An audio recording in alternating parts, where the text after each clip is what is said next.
77 की बात है। जेपी ने चलाया था जबरदस्त आंदोलन। उस आंदोलन का नाम था समग्र क्रांति, कुछ लोग संपूर्ण क्रांति भी बोलते थे।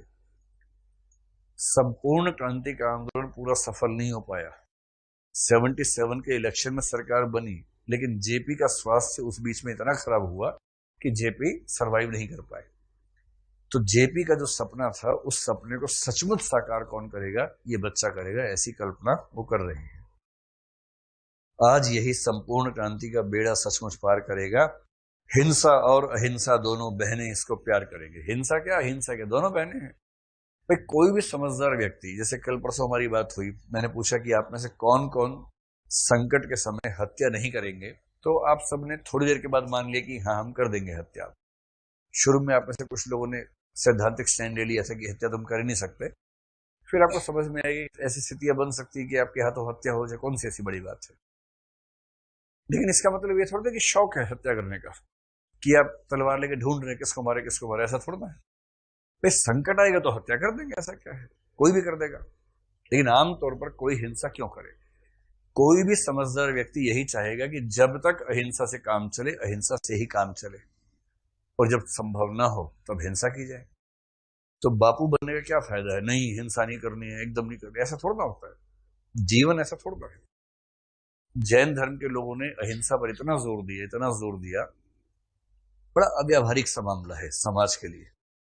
कोई अगर आपसे ये कहे कि खेती भी मत करो क्योंकि उसमें कीटाणु मर जाते हैं, तो क्या खाएं उसके बाद, कैसे जीवन जिए? उसका परिणाम ये हुआ कि जैन लोगों ने खेती करना बंद कर दिया।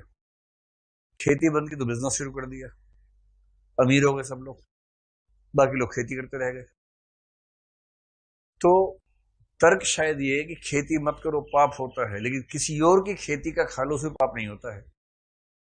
खेती की किसी और ने, उसमें कीटाणु मरे बहुत सारे, उससे सब्जियां बनी, वो सब्जियां आपने खाई, तो पाप कहां से कहां शिफ्ट होगा? पाप सिर्फ उसको लगेगा खेती करने वाले को, खाने वाले को भी लगेगा? अगर खाने वाले को नहीं लगेगा तो इसका मतलब यह हुआ कि मुर्गे की हत्या का पाप कसाई को लगेगा, खाने वाले को नहीं लगेगा।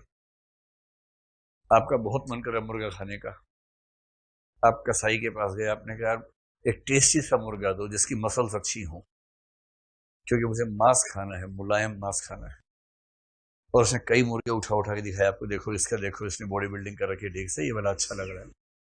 फिर आपने कहा ये वाला मुर्गा ठीक है, लेकिन मुझे पाप नहीं लेना अपने ऊपर, मैं बाहर जा रहा हूं तो मैं उसको मार देना, पाप तुम्हारे ऊपर लग जाएगा, फिर मैं खा लूंगा इसको।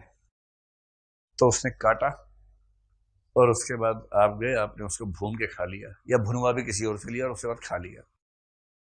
तो इथिक्स का सवाल है कि पाप किसको लगा? काटने वाले को लगा, पकाने वाले को लगा, या खाने वाले को लगा, या तीनों को लगा, या किन्हीं दो को लगा? है ना, ये बड़ा भारी सवाल है। बड़ा इसमें सबसे ज्यादा दो को लगेगा, काटने वाले को और खाने वाले को। पकाने वाले को सबसे कम लगेगा, क्योंकि उसके पास वो मृत वस्तु है, न तो उसने काटा है न उसका कंजम्पशन किया है, इसलिए उसकी जिम्मेदारी सबसे कम बनती है, क्योंकि ना उसने कंज्यूम किया ना उसने काटा।